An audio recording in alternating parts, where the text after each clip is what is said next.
Bismillahirrahmanirrahim. Assalamualaikum warahmatullahi wabarakatuh. Nama saya Azmi Rozali. Tadi pagi hadir, subuh kemarin hadir di Masjid Al-Mansa.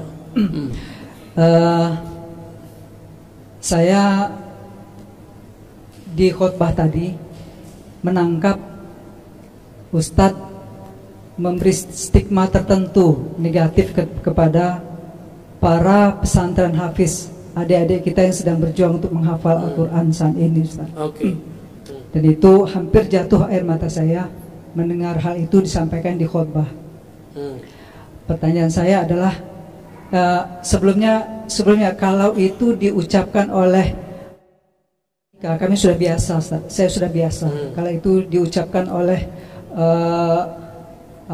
kaum buzzer yang membenci Islam, kami juga sudah biasa, Ustaz. Ini yang sekarang yang ngomong saya. Tapi kalau gitu kan? Sekarang dia bicara itu, Ustaz, memang agak hampir jatuh air mata saya, Ustaz. Jadi, kenapa Bapak jatuh air matanya? Apa saya menyerang orang rumah tahfiz? Iya, Ustaz. Bapak salah paham. Dari khutbah itu yang saya tangkap, itu Ustadz memberi stigma negatif kepada para kelompok hafiz Al-Quran. Terima kasih. Assalamualaikum warahmatullahi wabarakatuh. Assalamualaikum warahmatullahi wabarakatuh. Bapak kira saya bukan orang rumah tahfiz? Saya orang rumah tahfiz juga, Pak. Bapak kira saya bukan penghafal Quran? Saya penghafal Quran juga. Saya punya sanad Quran juga. Tapi baginda Nabi mengabarkan nanti di akhir zaman akan muncul khawarij yatluna ayatillah rotba. Mereka kalau baca ayat itu rapi. Kita nggak paham maksudnya apa. Ternyata di akhir zaman menjamur rumah-rumah tahfiz. Disitulah masuk khawarij. Saya nggak menyalahkan rumah tahfiz, tapi saya menyalahkan kalau rumah tahfiznya kemasukan. Paham? Dari 2008 saya membersamai rumah tahfiz di Pamulang, di Ciputat, di Solo. Kita ngajar mereka. Bahkan saya sampai sekarang masih ngulang-ngulang hafalan saya lah, ya. Masih. Nggak ada stigma negatif. Stigma negatif itu kalau rumah tahfiz sudah kemasukan, dan itu kejadian, Pak. Jamaah kita udah ngurus masjid sekian tahun. Ada anak tetangga ditaruh di rumah tahfiz. Rumah tahfiz namanya kayak sahabat gitu. Ya. Pas Ramadan ada surat dari madrasahnya untuk berceramah berkultum. Apa isi kultumnya? Dari awal sampai akhir menyalahkan amalan di masjid itu. Anaknya baru berumur 9 tahun. Kemasukan nggak? Kemasukan, Pak. Itu di sana, di pusat itu. Saya nggak tahu nasibnya kalau di sini. Maka supaya tidak kemasukan, tolong orang-orang sekitar atau praktisi tahfiz bersanad dalam Al-Quran. Bukan hanya sanad bacaan, tapi juga sanad pemahaman. Jadi stigma negatif kita kepada orang yang menyusup kepada rumah tahfiz, bukan rumah tahfiznya. Saya mau tanya, Pak, dari dulu negeri ini sudah ada belum pesantren tahfiz? Bapak jujur, sekarang yang buka rumah tahfiz, hafiz gak? Jujur aja, Pak. Hafiz gak? Rentan gak kemasukan? Itu maksud saya, paham? Kenapa kita kalau mau mengirim anak kita tahfiz gak dikirim ke pesantren tahfiz?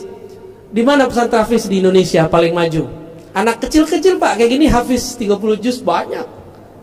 RCTI kan baru muncul kemarin sore, yang digawangi oleh Syekh Ali Jaber almarhum. Kalau di Kudus, di Krapyak, Pangandaran itu udah biasa bocah-bocah kecil hafal Quran. Tapi di Kudus ada syarat ijazahnya, nggak boleh ikut musabaqah, nggak boleh ikut lomba Quran, nggak boleh. Ada anak kecil hafiz Quran 30 juz, antum percaya nggak? Segede-gede gini. Kelas 6 SD udah ulang sekian kali. Masuk SMP udah belajar qiraat mereka sebagian. Kita ini giliran politik, ustadz nggak boleh ngomong politik. Giliran kimia, kedokteran, ustadz nggak boleh ngomong. Giliran antum nggak ahli Quran, punya rumah, pengen beramal, nggak percaya sama ustadz, udah buat aja rumah tahfiz, gaji aja ustadz. Kita ini siapa bisa gaji-gaji orang?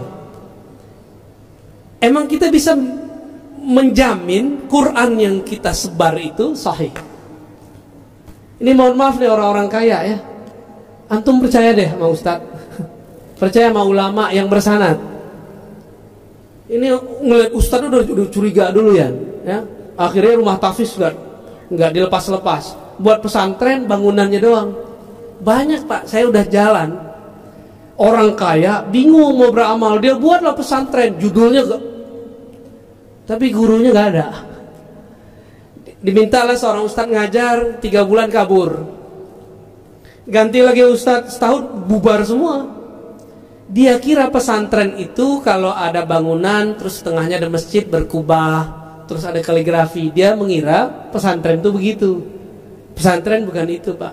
Pesantren itu guru, murid, kiai, santri, ngaji, baru ada bangunan. Kalau orang sok beragama, dia buat bangunan dulu, dia kira bisa bikin pesantren. Paham? Yang ngerti pesantren siapa? Ulama. Yang ngerti buat jalan, buat bangunan siapa? Insinyur. Maka kami gak urus pak itu. Kita ini sering membatas-batasi ustadz, tapi kita kemudian ngambil wilayah dia. Ya. Jadi kalau nggak pakar-pakar amat, lu serahin ke pakarnya. Rentan sekali. Dan Bapak percaya atau tidak, salah satu guru saya didatangi salah satu gerakan rahasia di dunia, saya nggak usah sebut. Dan mereka mengatakan apa? Disampaikan ke kita waktu itu.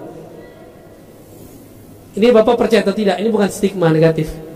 Rumah-rumah tahfiz, mahat tahfiz yang tidak jelas sanadnya itu proyeknya kami. Itu mereka yang ngomong tahun lalu. Untuk mengadu ulama-ulama yang ada di pesantren-pesantren dengan orang yang juga berkopiah, ngafal Quran, tapi isi dalam kolbunya tidak ada Quran. Dia cuma ngapal. Ini mohon maaf Pak, kita ini kan termakan. Kalau makof itu ke ahli Quran. Ahli Quran itu ada yang pakarnya hafalan, ada yang pakarnya tafsir, ada ahli Quran pakarnya di hadis, ada ahli Quran pakarnya di fikih, ada ahli Quran pakarnya di tasawuf. Itu semua ahli Quran. Bukan yang cuma tamatan Quran pak, hafal tahfiz, enggak. Apakah bisa mengamalkan Quran tanpa ilmu fikih? Apakah bisa mengamalkan Al-Quran tanpa ilmu akidah? Kan nggak bisa. Jadi tolong diluruskan Pak ya.